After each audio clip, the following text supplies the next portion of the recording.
Okey, macam ni gelap kan. Okey guys, kita nak unboxing satu lampu solar ni. Design terbaru. Siap dia bagi tahu dah, kabel dia adalah 5 meter. Okey guys, kita tengok dalam dia apa yang korang dapat. Nampak oh.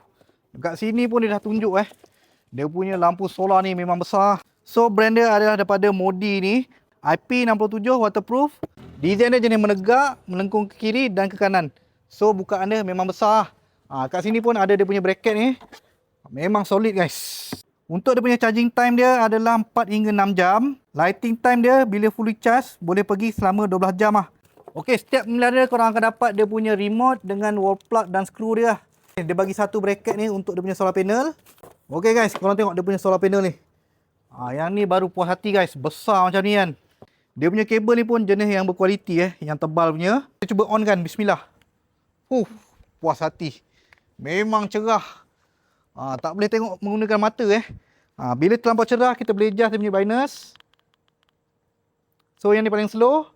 So yang ni paling cerah Okey, macam ni gelap kan. Puas hati guys. Secerah-cerah alam So lampu ni dia ada mode auto juga. Bila siang dia akan mengecas, malam dia automatik akan hidup So kalau kau minat dengan lampu solar ni, design terbaru ni, tekan link kat bawah.